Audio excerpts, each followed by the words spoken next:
Vamos lá então, começar com a oração. Senhor, louvamos a Ti, ó Pai, exaltamos o Teu nome e Te adoramos e nos alegramos na Tua presença. Nos alegramos por meditarmos agora mais uma vez na Tua palavra, meditarmos nos Teus ensinamentos para contemplarmos a Ti, que és maravilhoso, que és a maior e a mais incomparável de todas as belezas, a mais preciosa, a mais perfeita de todas as belezas. Tu és o nosso bondoso Deus, nos alegramos em Ti. Agradecemos ao Senhor por nos dar esse privilégio, mais uma vez. Pedimos ao Senhor pela nossa irmã Vilma, que o Senhor esteja com ela no trabalho que ela fará e a use como Teu instrumento. Pedimos ao Senhor pela irmã Deda, que ela possa, em tempo, participar aqui conosco e esteja bem também. Lembramos da nossa irmã Solange, que o Senhor a restaure, sustenta a tua serva e também o nosso irmão Eudes, todos os seus parentes. Pedimos que nos ilumine no estudo, nos ajude a vivermos por tua palavra em nome de Jesus. Amém. Muito bem, sessão 6. Estão todas ouvindo? Deixa eu só conferir se alguém caiu. Tá aqui a Sônia, Ilse, Dai e Deise. Pronto, tá aqui todo mundo. Deixa eu também conferir a dona Deda se ela respondeu. Não, não respondeu. Então, vamos seguir com estudos sem dona Deda. A seção 6 diz que, visto que... sim, um resumo de ontem, né? Que a Dai não estava. É o resumo de ontem. Ontem nós vimos nas sessões 3, 4 e 5, Dai, primeiro que, pelo decreto de Deus e para a manifestação de sua glória, alguns homens e alguns anjos são escolhidos ou predestinados para a vida eterna e outros são pré-ordenados para a morte eterna. E esses anjos e homens, assim predestinados e pré-ordenados, são específica e imutavelmente designados e seu número é tão certo e definido que não pode ser nem aumentado nem diminuído. E vimos também que aqueles dentre a humanidade que são predestinados para a vida, Deus, antes que fossem lançados os fundamentos do mundo, segundo o seu eterno e imutável propósito e o secreto conselho e beneplácito de sua vontade, escolheu em Cristo para a glória eterna de sua mera e livre graça e amor, sem qualquer previsão de fé ou de boas obras ou de perseverança em qualquer um deles, ou qualquer outra coisa na criatura, como condições ou causas que a isso movessem, e tudo para o louvor de sua gloriosa graça. Foi isso que nós vimos ontem. Então, vimos que Deus soberanamente, portanto, decretou tudo o que acontece, com relação agora, estudando especificamente a salvação, a vida eterna, ou a queda desses agentes livres, dos homens e dos anjos. Deus, portanto, decretou, porém, também decretou a decisão livre desses, e esses, decidindo livremente e caindo, Deus decretou o número dos que teriam vida eterna entre os anjos, nos anjos não dos caídos, mas de todos os anjos, os que não cairiam, né, obviamente, então, e dos homens, no caso dos homens, de toda a massa caída, né, porque todos os homens caíram, todos os homens se tornaram pecadores, diferente dos anjos, nem todos os anjos caíram. Então, com os homens é diferente, porque Deus está, ele predestinou, mas ele está dando vida eterna, ele está salvando no tempo e aplicando a sua escolha, né? Escolha feita lá na eternidade de uma massa caída. Quando a gente vai à feira comprar as coisas, né? frutas, verduras, legumes. A gente faz escolhas por vários critérios. Não pode estar podre, não pode estar ruim de alguma forma. E aí, não estando ruim, não basta só estar bom. A gente vê qual é o melhor para tal coisa, como é que está a aparência, né? Qual que vai ter mais sabor disso, daquilo. Eu gosto de comprar laranja, né? Aí eu vou em vários lugares comprar laranja. Mas tem um saquinho de laranja que é vendido no Serrano. Aqui no entorno todo tem uma única marca no Serrano que tem um tipo de laranja que eu já sei que aquela daquele jeito é docinha. Então não importa se a laranja é bonita, é grande, é isso, é aquilo, é aquilo outro. Aquela laranja ali é a que eu quero porque ela é docinha e eu já conheço. Então a gente tem critérios nessa escolha. Agora você imagina a eleição dos homens. Deus está escolhendo de todos que não merecem. Então vamos pensar em fruta. Seria como se você chegasse na banca da feira lá, onde tem a fruta e tem um monte de laranja tudo podre. A pergunta é, vai escolher qual? É óbvio que eu nunca escolheria nenhuma, nem as irmãs. Por quê? Porque laranja podre não presta para nada, não é isso? Mas imagine, Deus escolheu das podres, de todas as podres, Deus escolheu algumas. Então essa é a ideia. Deus escolheu da laranja podre, mas isso é impensável, exatamente, é impensável. Ele escolheu sem mérito nenhum.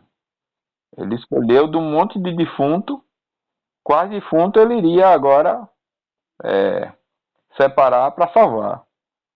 Então não tem nenhum mérito, essa é a ideia, não tem nenhum mérito no objeto escolhido, não há nada, não há fé, não há boas obras, não há nada, nenhuma ação futura prevista. Foi isso que nós vimos ontem.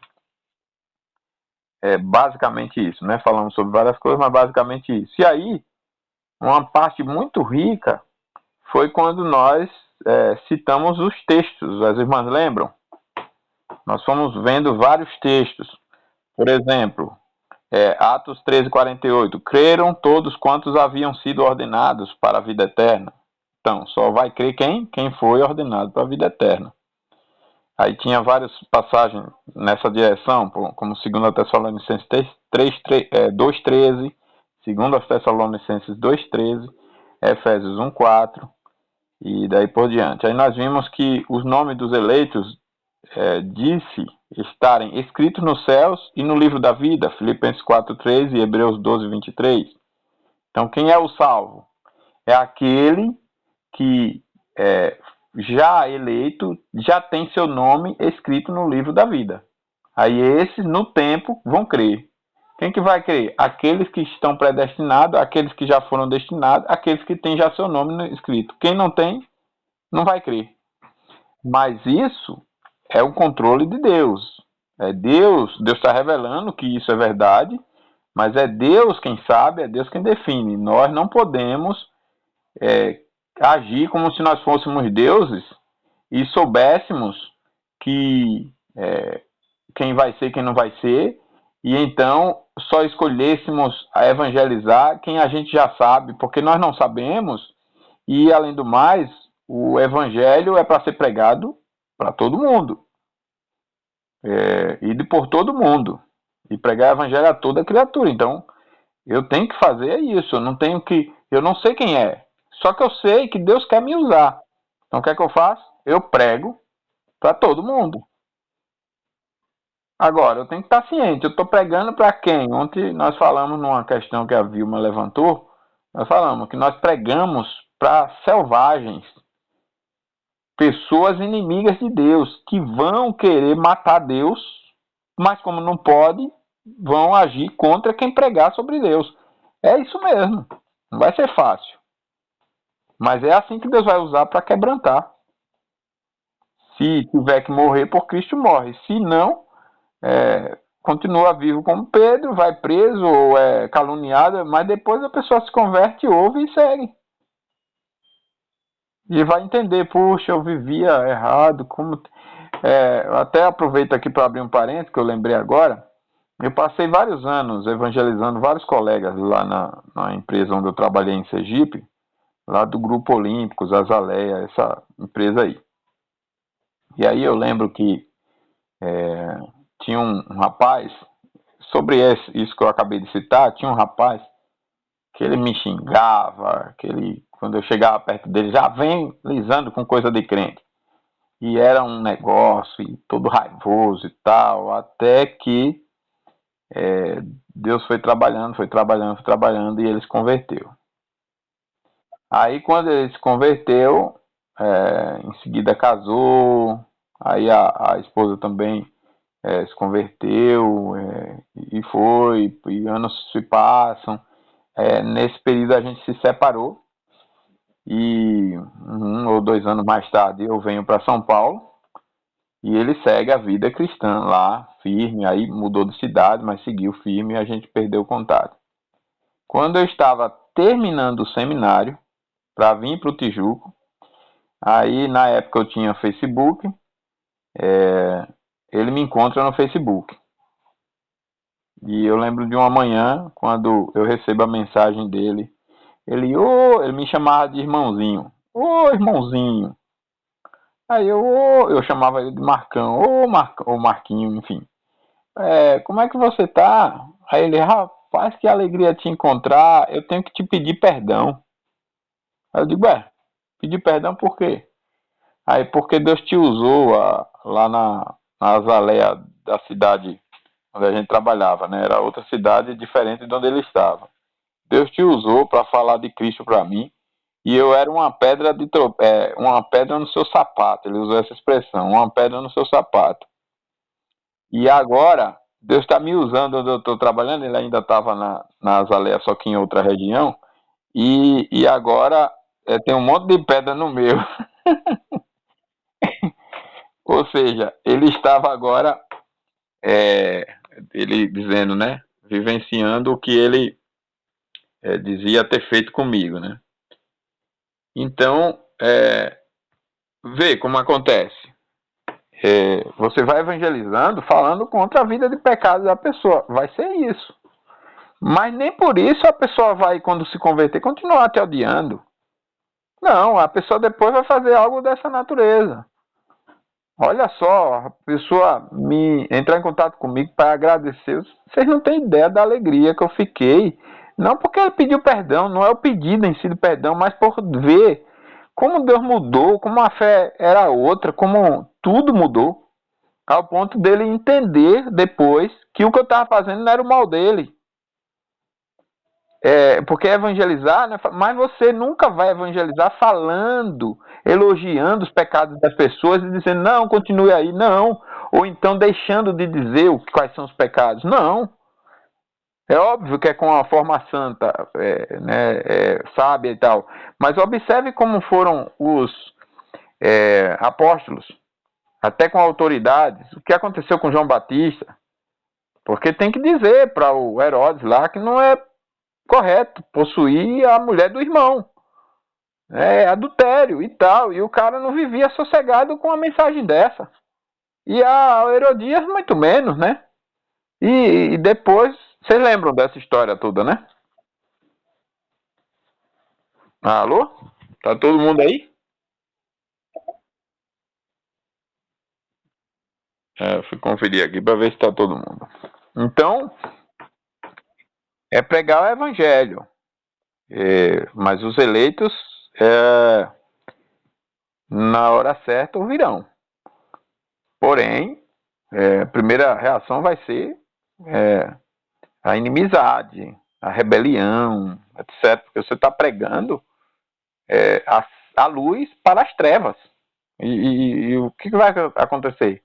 Primeira reação das trevas é fugir da luz. Ela tem medo da luz. As trevas têm medo da luz.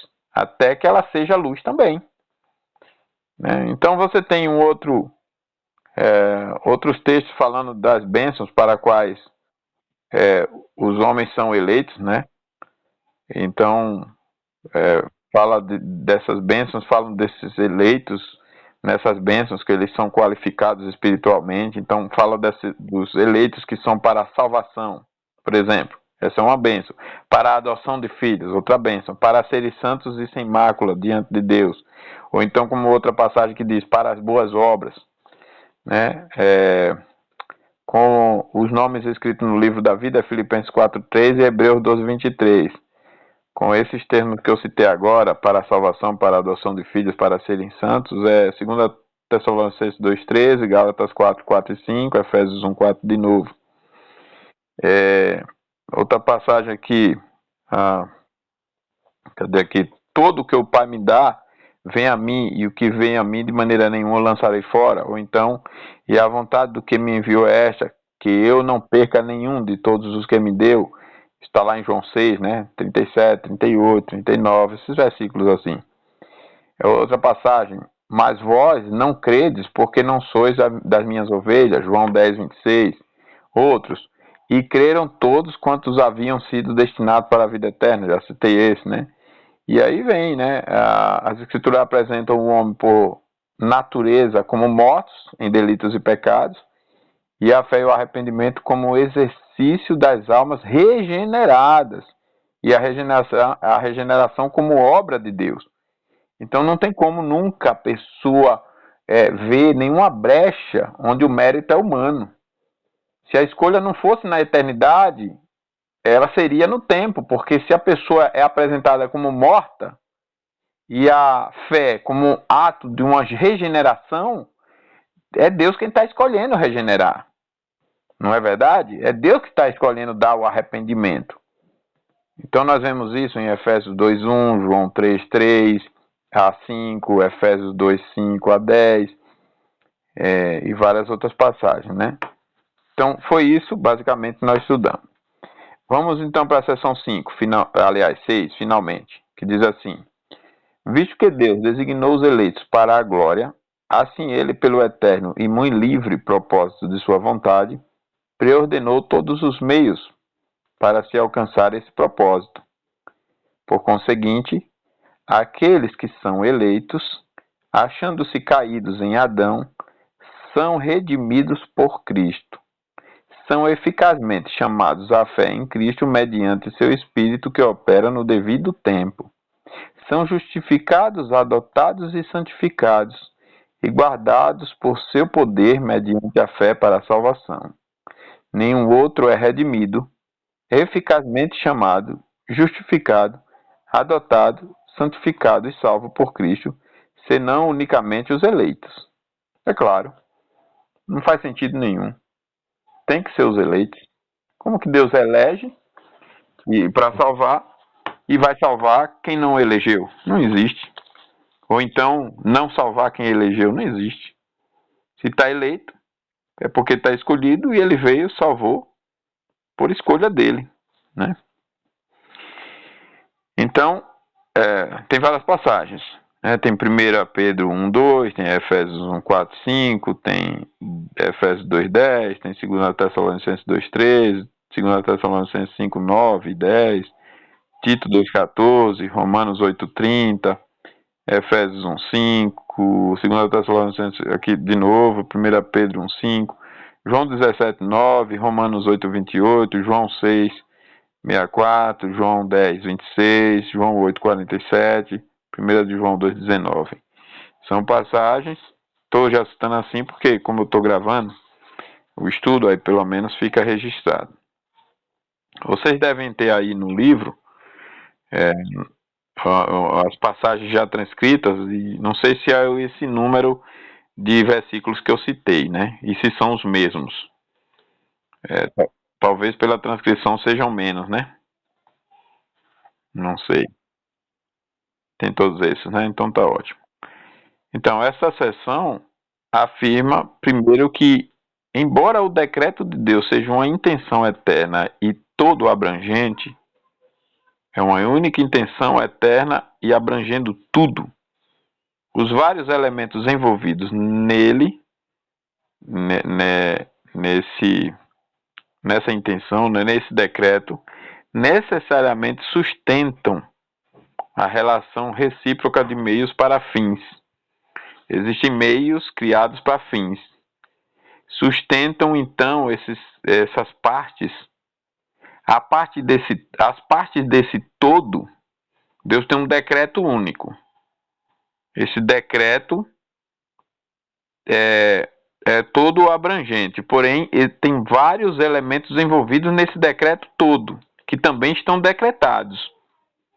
Esses elementos dessas partes têm uma relação de causa e efeito, ou de meios para fins. Tem uma relação.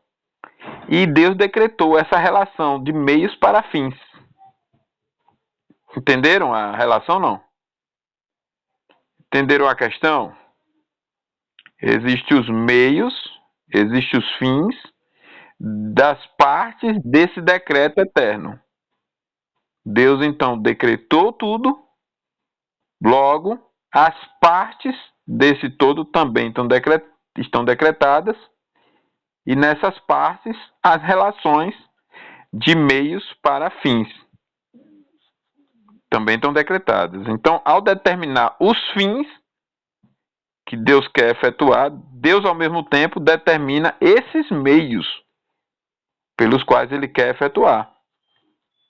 Se ele decretou a minha crença e ele decretou que a pregação é o meio de eu receber essa fé, de eu ouvir para crer, ele também vai decretar que alguém me pregue para mim.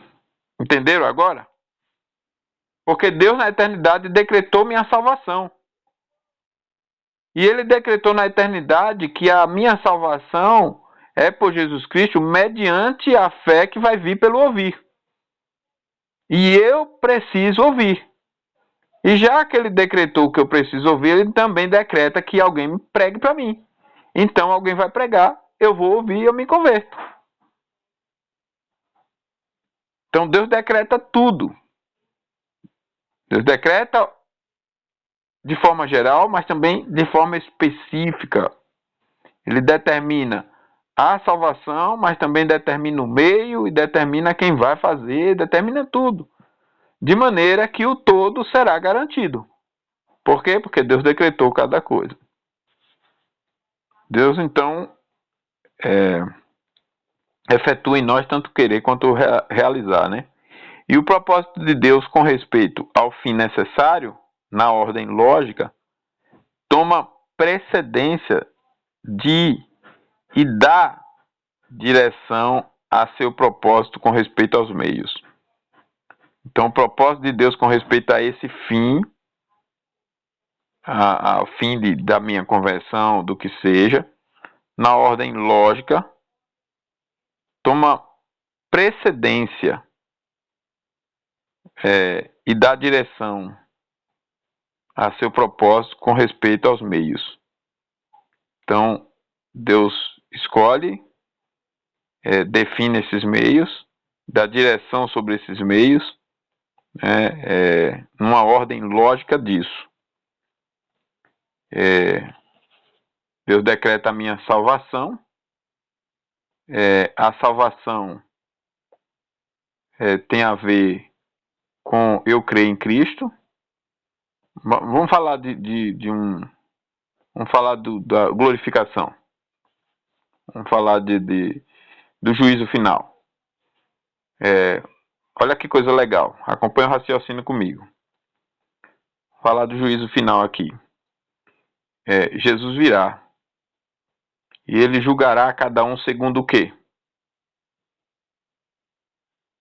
Irmãs.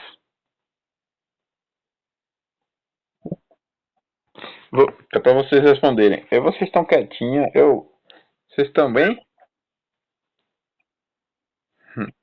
Então, eu quero ouvir mesmo de vocês. É uma resposta simples. Eu sei que vocês sabem. Eu estou perguntando o seguinte, ó.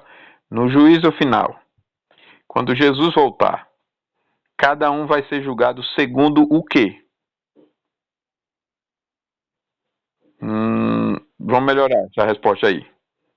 Não somente. Os pecados vai estar ali também fazendo parte, mas vamos para um termo. Oi? Isso. Quem falou? Irmã. É segundo as suas obras. Não é isso? Isso, então, segundo as suas obras. Não, calma aí, vamos por parte. Então, eu estou querendo chegar nisso, ó. Acompanha o raciocínio. As obras não salvam mesmo, as nossas obras. As obras de Cristo é que salvam, não as nossas. Mas olha só, Jesus, quando voltar, julgará cada um segundo as suas obras. Lembre do estudo de ontem e de anteontem. Lembre bem do estudo. Deus é santo, portanto, o seu decreto é exatamente como é a sua natureza. Se ele é santo, o decreto é santo. E se o decreto é santo, a realização também será santa. Ou seja, ele me criou santo. Ele criou o ser humano santo. O ser humano cai no pecado, né? Mas o decreto de Deus continua santo. Tudo em Deus é santo. Então, lembre só disso. Mas vamos lá. Lembre agora do assunto que eu estou tratando aqui, né? Eu estou tratando que, embora o decreto de Deus seja uma intenção eterna e toda abrangente, as várias partes envolvidas nesse decreto, necessariamente sustentam a relação recíproca que existe entre meios e fins. Então vamos lá, eu agora estou dando um salto para explicar tudo isso e para mostrar também a continuação do raciocínio, quando nós tratamos que ao decretar os fins que ele deseja, que Deus deseja, Deus ao mesmo tempo decreta ou determina os meios para aquele fim, não é isso? E o propósito de Deus com respeito ao fim, necessariamente na ordem lógica, toma precedência de e dá direção a seu propósito. Então vamos lá, vamos raciocinar isso na prática. Jesus vai voltar e ele vai julgar cada um segundo as suas obras. Então eu vou ser julgado segundo as minhas, irmã Sônia segundo as dela, irmã Ilse segundo as dela, a Dai segundo as dela, a D segundo as dela, enfim. Veja só, cada um segundo as suas. Os homens réprobos, quem são os réprobos? Aqueles que não se humilharam pela fé na justiça de Cristo, aos pés de Cristo, da obediência dele, para serem perdoados. Esses serão os réprobos. Mas não importa, cada um será julgado segundo as suas obras. Bom, o que é que eu preciso então, irmãos? O que é que eu preciso nessa hora? Eu preciso estar lá com boas obras. Não é isso?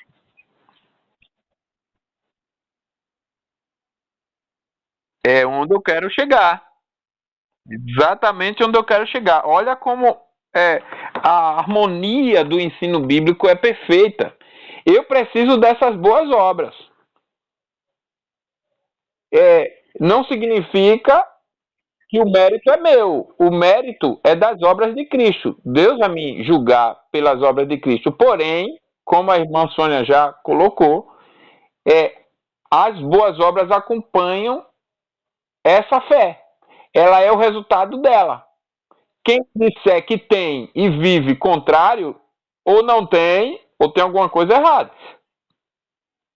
Mas ter essa fé é também ter as obras dessa fé. As obras dessa fé não é, por exemplo, o ódio. Então, se eu vivo dominado pelo ódio, eu não estou dando sinal, evidência de que eu não tenho as obras dessa fé. E na hora que eu for julgado pelas obras, vai se identificar que eu não tive a fé. Porque não foi transformado, exatamente. Então, nesse sentido, continua ainda de que a salvação é pela graça. Veja, quando chegar lá no dia, já para ajudar, para não ter nenhum desvio de pensamento, quando chegar lá no dia, no grande dia, juízo final, e aquele ladrão da cruz que foi convertido, né? Não deixou de ser ladrão, for julgado, vai ser julgado também segundo as suas obras. Mas a partir de quando? De sua conversão. Em Cristo, como se faz nova todas as coisas velhas já passaram. Então Deus não vai julgar, Jesus não vai julgar aquele homem segundo obras passadas, mas segundo as obras a partir do que a fé aplicou. Aquele homem também vai ser. Então, só para deixar claro que continua sendo a graça a merecedora de toda a glória. Porém, ninguém que tiver pendurado na graça e usando da graça como amuleto, estiver vivendo para o pecado, chega lá sem obra, vai ser aprovado que não vai. Certo? Todo mundo concorda com esse entendimento? Reconhece que ele. Então tá bom. Agora veja aplicado ao que nós estamos vendo. Deus então decretou que nós aqui, que estamos estudando, seremos nesse dia lá todos aprovados. Deus decretou. Só que o que é que exige para que nas partes desse decreto final, veja bem, o decreto final é Lisandro, Wilson, Dai e tal, vão ser glorificados, julgados e aprovados. No juízo final, eles serão aprovados quando Jesus voltar, como pessoas justas. Certo, mas o que acompanha as partes disso? Eu, no tempo, estou inimigo de Deus, no tempo, sem conversão. O que é que Deus está exigindo como parte disso? Eu tenho que me converter. E para eu me converter, eu tenho que ouvir a pregação. E para ouvir a pregação, não basta só ouvir. Depois eu tenho que responder com a fé verdadeira. E depois dessa fé verdadeira, tem que ter o arrependimento para a vida, um arrependimento verdadeiro. E depois vai ter que ter a justificação e a santificação, e etc, etc. Então, ele vai também decretar cada parte desse todo. Então, Lisandro vai ouvir a pregação. Fulano vai pregar para Lisandro, ou várias pessoas. Ele vai se converter, dia tal. Ele vai se arrepender. Estou apenas tentando conduzir o raciocínio de vocês, tá? Para como que funcionaria na prática. Vai se converter, vai se arrepender, vai crescer espiritualmente vivendo assim, assim, assim, sendo ensinado dessa forma, agindo tal. Ele vai decretar todos os meios para esse fim, para que quando eu chegar no dia final, diante de Jesus, eu esteja aprovado. Então ele decretou a aprovação, ele decretou também todas as partes dela, para que eu receba a fé, para que eu receba o arrependimento para a vida, para que eu me santifique, para que eu viva em todas as áreas da vida o devido compromisso de uma vida cristã em adoração a Deus, a Cristo, etc. Ou seja, todas as boas obras acompanhando. Quando chegar no final, quem vai ser glorificado na minha aprovação? Não serei eu, é a glória da graça. Não sou eu, é a glória da graça. Ficou claro para vocês? Essa é a ideia daqui, dessa questão. Você vê como ela é maravilhosa. Como é tão segura para a nossa fé essa doutrina dos decretos de Deus, né?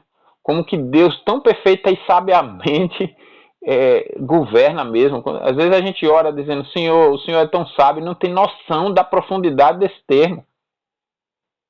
O Senhor é tão perfeito, é tão justo, é tão poderoso, mas não tem noção. A gente limita, diminui o poder de Deus a criar tudo em 6 dias.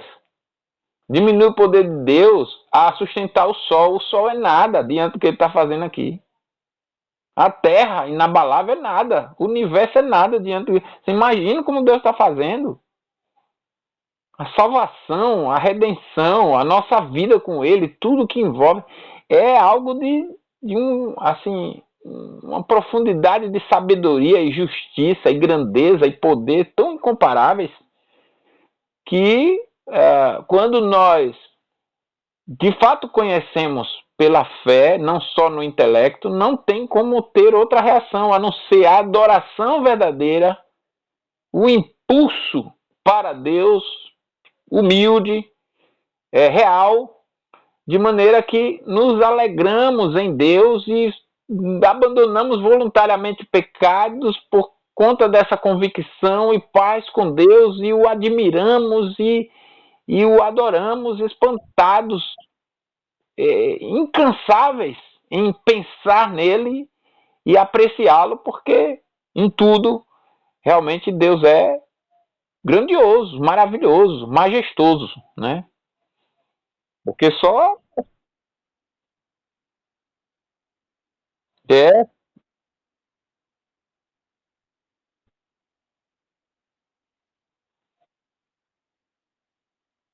exato, não, é a grandeza, é algo assim, indescritível. Você vai se aprofundando nessas coisas, você, meu Deus, não sobra dúvida alguma. Às vezes eu me confundo na interpretação e vejo textos como esse, que cada um vai ser julgado segundo as suas obras, e não entendo, porque eu estou vendo que também diz que é pela graça, mas eu estou vendo que, que vai ser julgado pelas obras, e eu sei que eu sou pecador e tal. Aí quando eu vejo, mas Deus decretou a salvação, Deus decretou os salvos. Aí, meu Deus, mas e aí? Será que sou eu? Aí quando eu vou duvidar, aí Deus mostra que não tem como eu querer Deus se ele não tiver decretado minha salvação e não tiver me salvado. E aí eu vejo, bom, realmente eu não sou bom o suficiente para desejar Deus, então esse desejo já deve ser Deus agindo em mim. Não há dúvida, Deus é no mínimo isso, né? E aí eu vou vendo e amadurecendo e observando. À medida que cada dúvida vai surgindo, essas doutrinas todas harmonizadas vão tirando e mostrando. Eu penso, mas eu tenho que crer até o fim, eu que tenho que perseverar, mas eu sou tão fraco. Olha como a dúvida vai alimentar, eu sou tão fraco, então eu vou ser reprovado, não tem jeito, eu não vou crer até o fim. Eu sei que eu duvido. Aí de repente a palavra vai e diz, mas certo, mas a crença e a perseverança da qual a Bíblia fala não é aquela que depende de você, é aquela que depende de Deus te sustentar. Aí você, opa, então Deus vai me fazer crer? É verdade. E Deus vai sustentar minha crença? É. Ah, que maravilha! A pessoa vai amadurecendo na graça à medida que vai se aprofundando no conhecimento do que ela é. Não é verdade?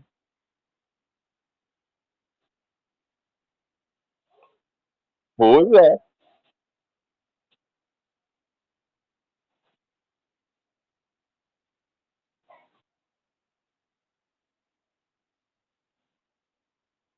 Pois é.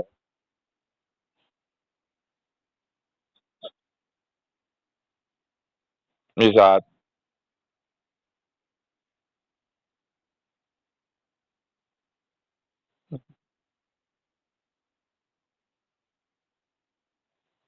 Uhum.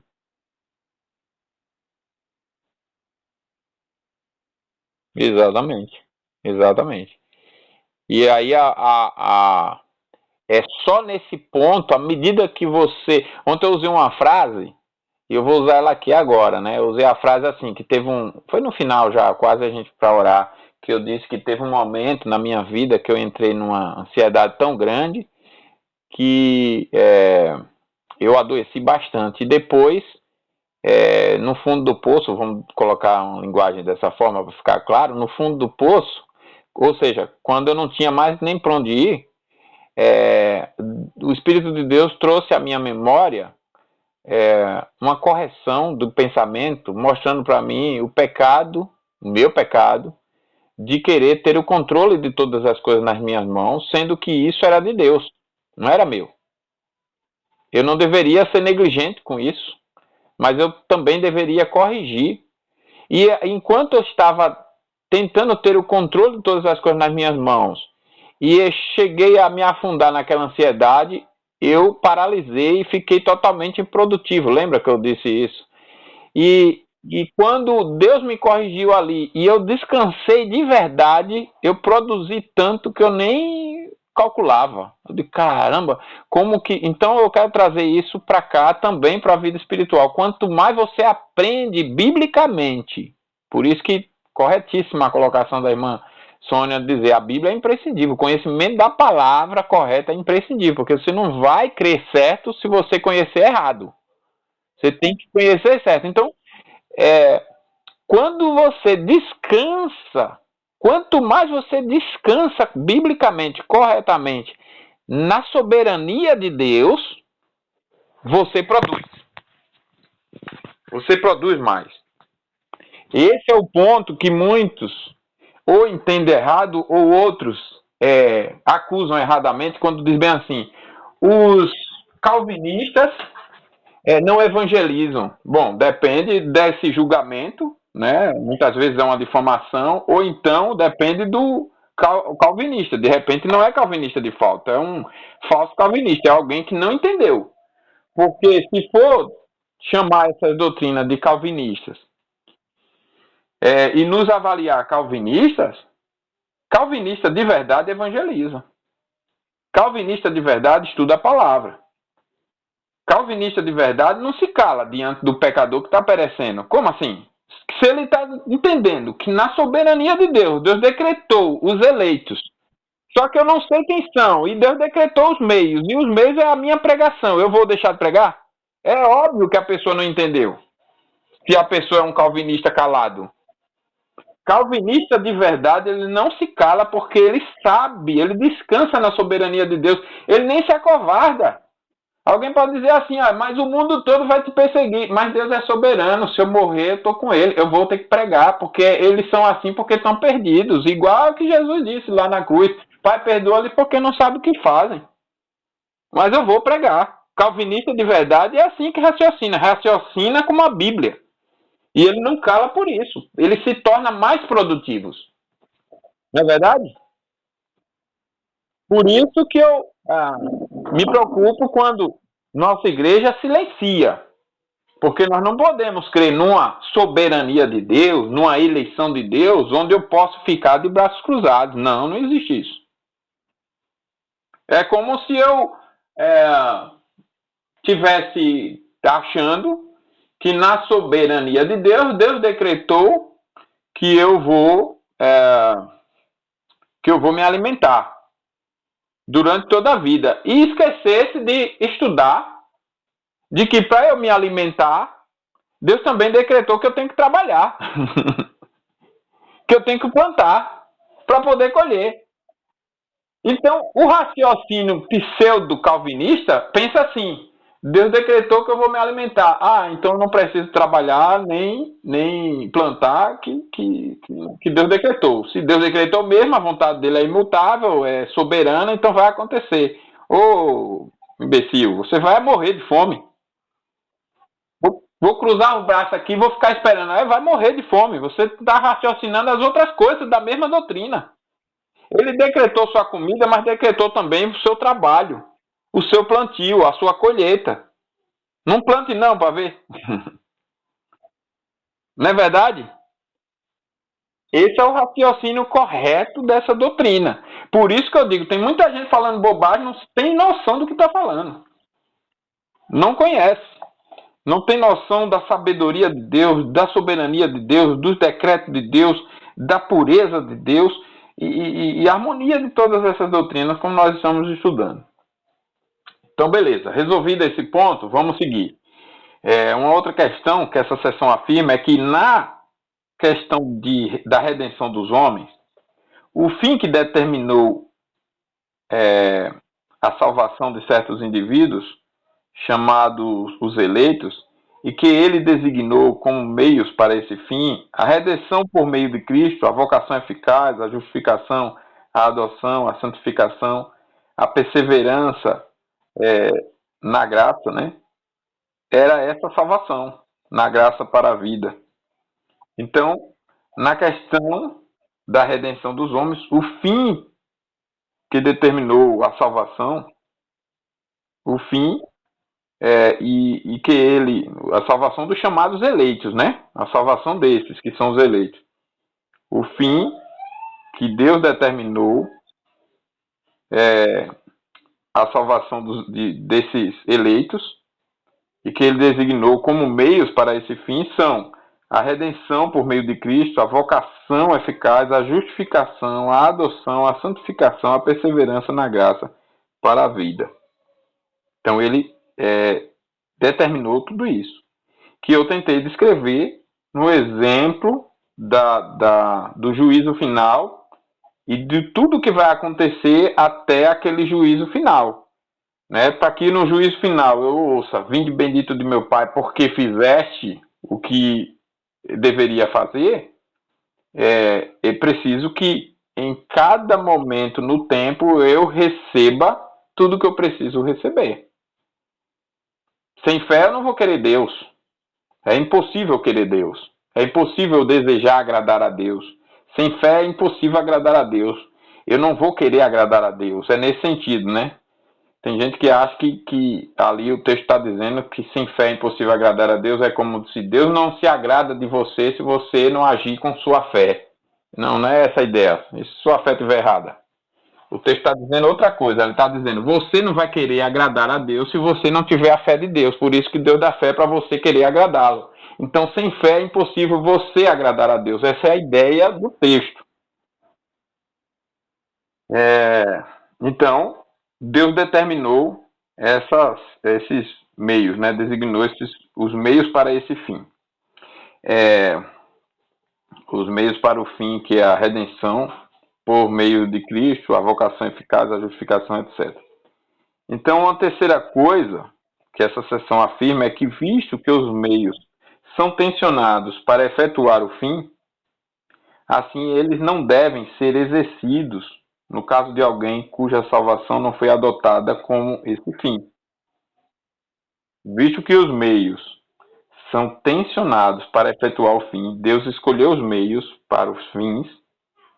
Então, se Deus escolheu a pregação para que haja fé, a pregação é o meio e o fim vai ser a fé.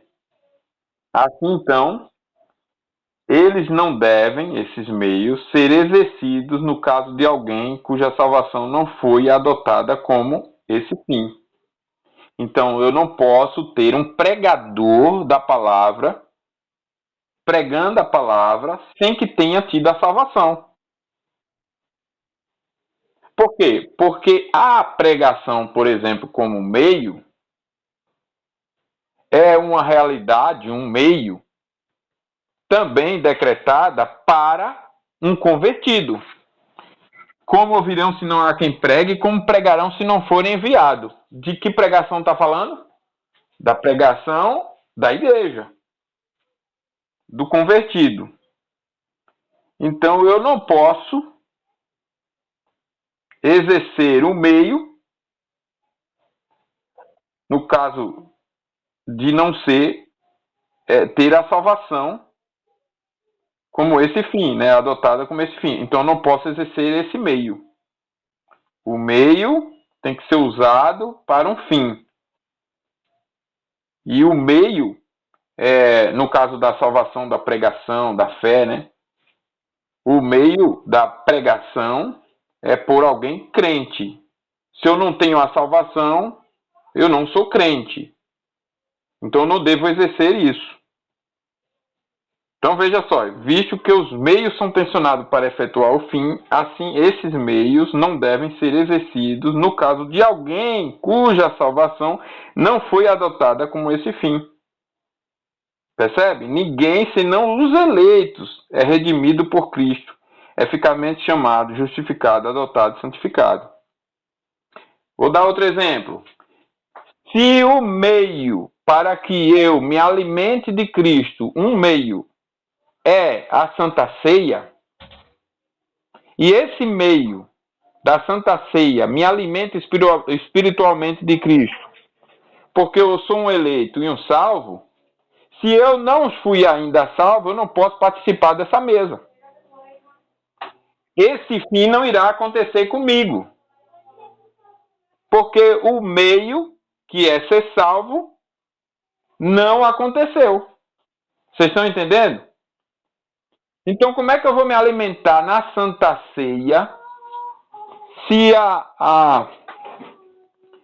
se o que precisa para que eu me alimente, eu tenha esse fim de me alimentar de Cristo, na hora de usar o meio que é a Santa Ceia, o que precisa para que eu faça parte desse meio, use, né? Experimente esse meio para me alimentar de Cristo, que é o fim, que é a finalidade, eu não tenho, que é a salvação. Eu não tenho o que é exigido, o que é necessário, o que deve ser adotado. Se eu não tenho essa identidade, é a única identidade, porque quando Deus decretou, ele decretou que quem vai se alimentar de Cristo por meio da Santa Ceia é o salvo, que foi eleito. Se eu não sou salvo e participo da ceia, como que eu vou me alimentar de Cristo? Não, para que eu me alimente, para que eu tenha o fim, eu tenho que ter aquilo que é necessário para eu ter o meio, para eu usar do meio, que é a salvação. E para eu ser salvo, eu tenho que ter sido eleito. Se eu não fui eleito, não sou salvo, ou se eu sou eleito, mas ainda não sou salvo, eu não devo usar o meio para ter o fim. E mesmo que eu use, eu não terei o fim. Pelo contrário. No caso da Santa Ceia, se tem condenação, não é isso que a Bíblia diz? Ficou claro? Está ficando claro para as irmãs? Eu só tenho o fim usando o meio se eu tiver a identidade que precisa para estar naquele meio, para usar daquele meio. Diga aí, irmã Ilza. Quem falou aí?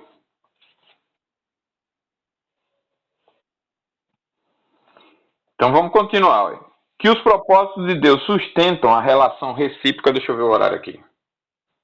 Faltam 6 minutos para 4. Então está dentro do horário. Faltam 6 minutos.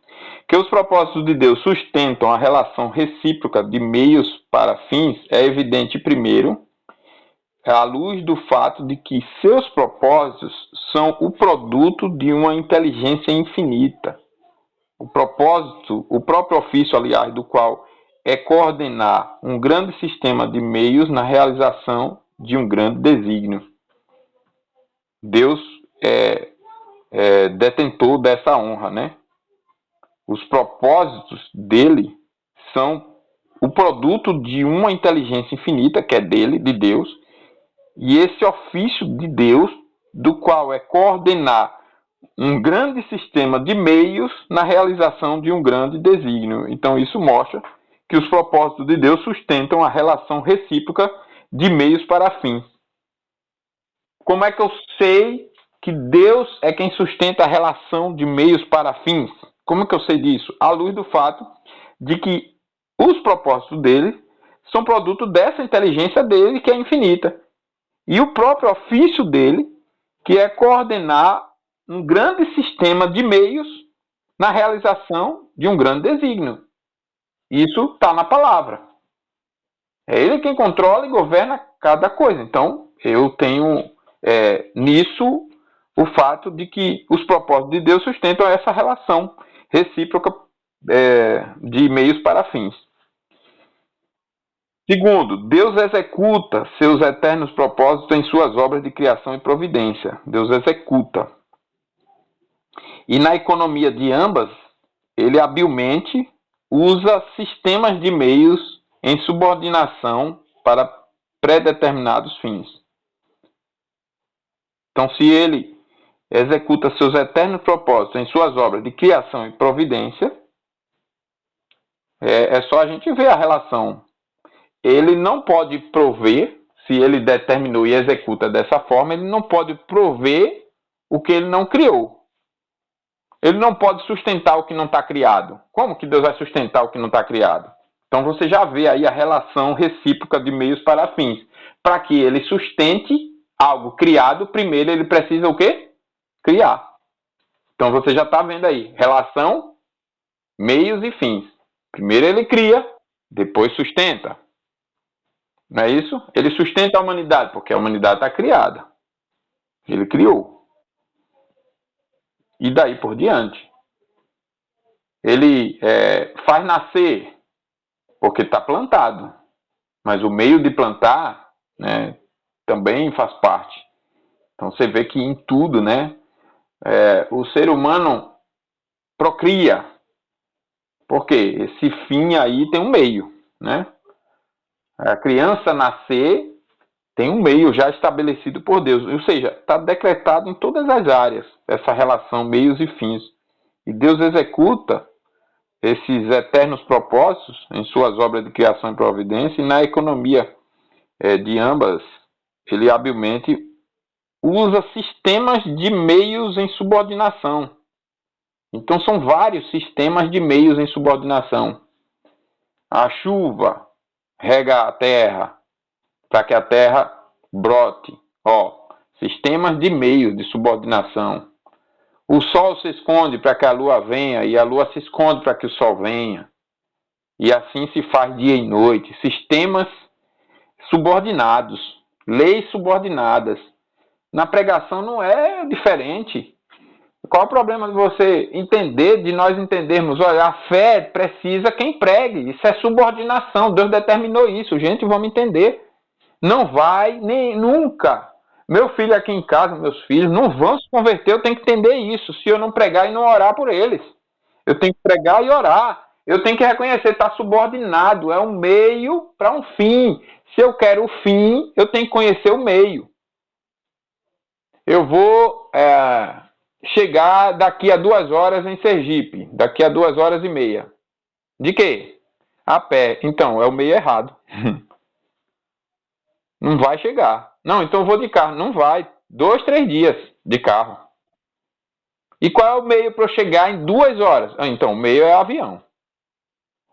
Se você usar o meio errado, meu filho vai ser salvo. E você faz o quê? Eu nunca prego, só fico orando. Então, tá errado. Eu só oro, eu só prego, nunca oro. Também tá errado. Eu tenho que orar, eu tenho que pregar. Embora a Bíblia diz, né, que a fé vem pelo ouvir, não pela oração. Mas é papel da igreja clamar para que Deus, né, opere essa obra. A operação é clamando por oração pela salvação. Então eu tenho que fazer. Eu tenho que usar o meio correto. E eu tenho que entender, esses sistemas de coisas estão todas relacionadas, provando que os propósitos de Deus, que os propósitos de Deus sustentam a relação recíproca de meios para os fins, por essas coisas. Deus, em seu decreto eterno, em seus propósitos eternos, providenciou essa relação de subordinação e sustenta, de subordinação dos meios, de relação entre esses meios e fins. E tem subordinação, primeiro o meio, depois o fim. O fim depende do meio. O fim depende do meio. Jesus jamais ressuscitaria antes de morrer. A ressurreição é um fim depois da morte. Jesus jamais vai voltar, iria voltar sem ele, antes ele ter ido.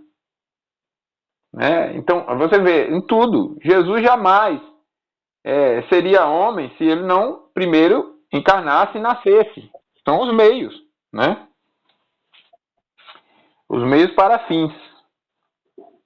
Terceiro, todos os eventos decretados como matéria, de fato, resultam na relação dos meios em subordinação dos fins. Eles devem, portanto, ter sido abrangidos na mesma ordem no decreto divino. Pronto, é o que acabamos de ver. Se tudo está dessa forma na criação e na salvação, não é possível que nos decretos tenham sido diferentes. Deus, a gente olhando para o presente, para o que está revelado e tal, a gente consegue saber como que Deus fez na eternidade. Ele decretou na mesma ordem, porque senão ele não teria executado na mesma ordem. Entenderam essa explicação do 3? Se Deus está fazendo tudo nessa ordem, é porque na eternidade ele determinou nessa ordem. E quarto e último, e aí a gente vai encerrar, porque dá continuidade no 2 amanhã, ou aliás, ou amanhã ou terça-feira, é o seguinte: Deus explicitamente nos diz que ele determina uma coisa a fim de realizar outra. Ele predestina homens para a salvação pela santificação do Espírito e fé na verdade, para o louvor da glória de sua graça. Então, para que a sua graça tenha a sua glória louvada, receba louvor, a glória da graça receba louvor, para esse fim, Deus predestinou homens para a salvação pela santificação do Espírito e fé na verdade. Deus predestinou. Então, jamais a glória da graça será louvada sem Deus ter determinado. E Deus determinou, Deus ter determinado a salvação de homens. E Deus determinou essa salvação pela santificação do Espírito e fé na verdade.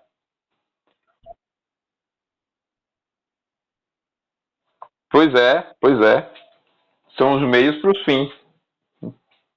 Como também ele escolheu os vasos de honra, Romanos 9, não é isso? Então é isso. Irmãs, olha, vejam quanto a gente andou em 3 capítulos, né? Eu disse isso na introdução lá no primeiro dia, o quanto a gente iria estudar. Veja quanta coisa profunda e maravilhosa, né? Bem, bem edificante para a nossa fé, para a firmeza dela e tudo mais. Pergunta,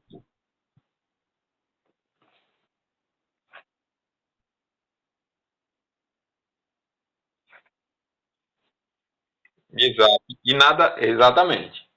E nada daremos que não seja de Deus e Deus não tenha nos dado antes, né? Nada absolutamente.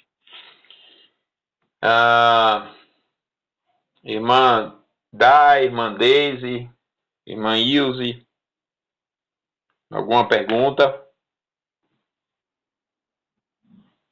Oi? A irmã Daisy está aí? Está firme na fé? Vamos seguir firme. Então, se ninguém tem nada a falar, vamos orar.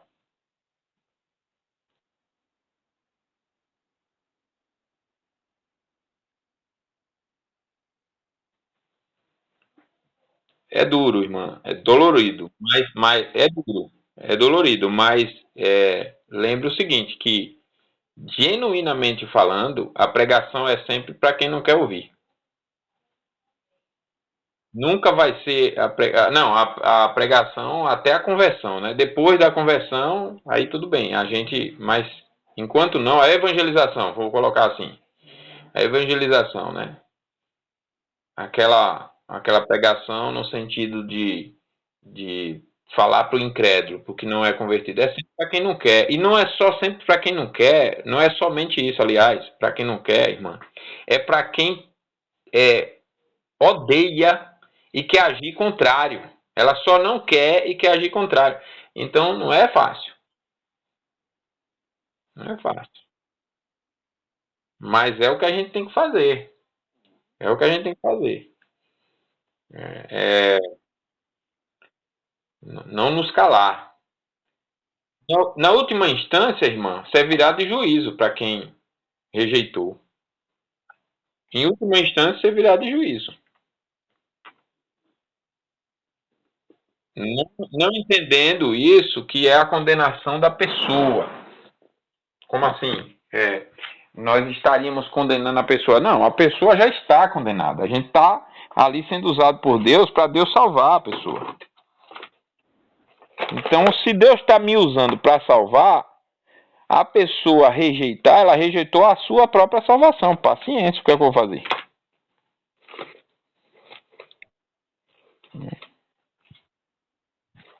Ah, é triste. É triste. E como é, devemos humildemente falar de nossa salvação, nunca de forma orgulhosa, né?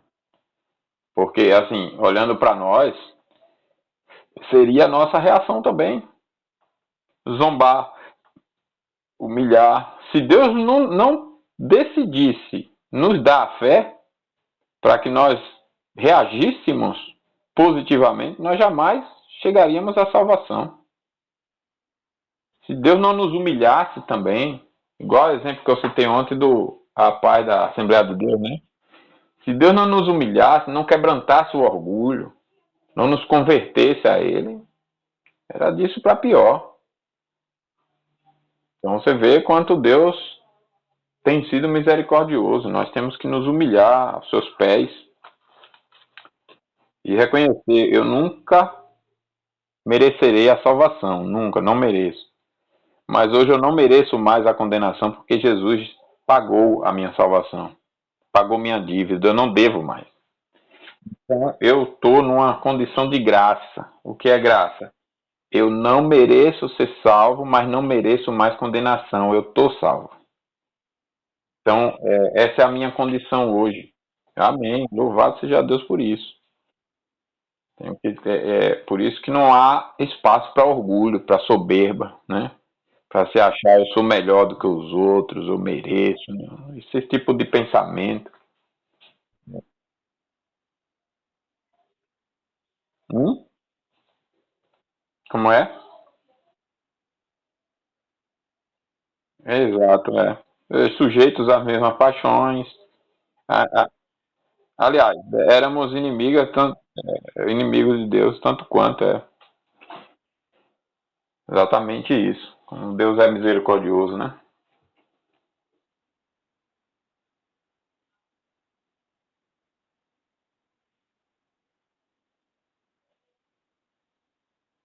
Uhum,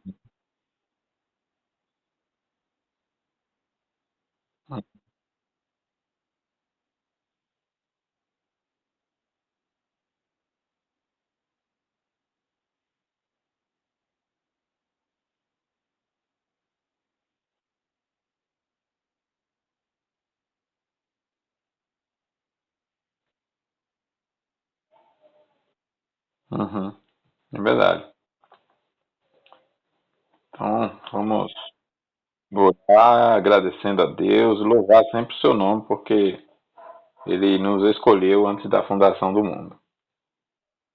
Vamos orar. Senhor, como Tu és digno, ó Pai, de toda admiração por Tua sabedoria em decretar todas as coisas, como Tu és tão perfeito e santo em administrar cada sistema e relação desses sistemas de causa e efeito, meio e fim, meio e resultado. E entre essas coisas, o Senhor determinou, decretou que nós receberíamos, seríamos eficazmente chamados à fé em Cristo. E de fato, não há como resistir ao teu chamado quando o Senhor nos chama. O Senhor nos chama poderosamente, o Senhor nos chama eficazmente. E isso dá a nós, ó Pai, quando avaliamos nossa vida à luz da palavra do Senhor e reconhecemos que somos, em relação ao pecado, incapazes de escolhermos a Ti livremente, de crermos em Cristo, na Sua salvação, e reconhecemos e conhecemos essa lição tão maravilhosa de que somente se formos eficazmente chamados pelo Senhor a ter essa fé em Cristo, é que nós cremos em Cristo. E vemos que hoje nós cremos em Cristo, não há por que duvidar de que essa crença é real, é verdadeira, porque não há como crer em Cristo sem o teu chamado. E ele foi eficaz, poderoso, e a glória e a garantia é desse teu chamado eficaz, de nos chamar à fé em Cristo Jesus, mediante o seu Espírito que opera no devido tempo, cada um se converteu no seu tempo.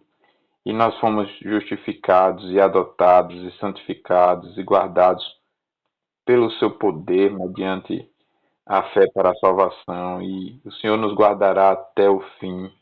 E não há como o redimido e eficazmente chamado e justificado e adotado e santificado e salvo por Cristo não ser teu eleito e um dia cair dessa graça. Louvado seja o teu nome por tudo isso. Nós agradecemos a ti por nos ensinar mais uma vez. Pedimos ao Senhor que nos sustente neste conhecimento e cresçamos na graça e no conhecimento de Cristo. Nos sustente na fé. Abençoe-nos, ó Pai, na administração correta, sábia, santa, de tudo isso que temos estudado e conhecido. Abençoe o restante do nosso dia, nossa irmã Vilma, mais uma vez pedimos por ela, por nossa irmã Deda, ajuda as tuas servas e nos ajuda a nos reencontrarmos ou amanhã ou na terça-feira para continuarmos este estudo. E nós oramos a Ti em nome de Jesus. Amém. Queridas, Deus abençoe vocês. Forte abraço. Tchau, tchau.